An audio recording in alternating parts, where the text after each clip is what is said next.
Hi, ഇത് ഞങ്ങളുടെ ആലക്കോടുള്ള മുത്തപ്പ മടപ്പുരയാണ്. കുറെ നാളത്തെ ഒരു ആഗ്രഹമായിരുന്നു അവിടത്തേക്ക് ഒരു ചിത്രം വരച്ച് സമർപ്പിക്കണമെന്ന്. എല്ലാം ഒത്തിണങ്ങി വന്നത് ഈ സമയത്താണ്. അങ്ങനെ ആ ദിവസം വന്നെത്തി. ഈ അടുത്ത ദിവസങ്ങളിൽ അവിടെ തിരുവപ്പന മഹോത്സവം നടക്കുന്നുണ്ടായിരുന്നു. അതിന്റെ ഭാഗമായിട്ടുണ്ടായിരുന്ന വെള്ളാട്ടത്തിൽ ഞാൻ ആ ചിത്രം അവിടെ സമർപ്പിച്ചു.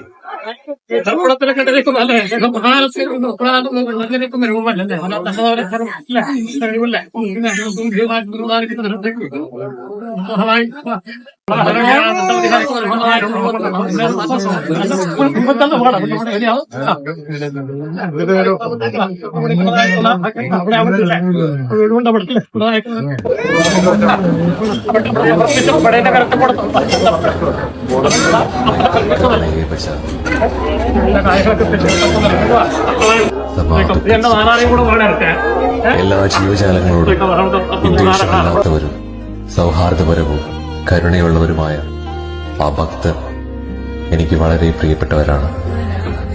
മനുഷ്യരെ ഭക്തി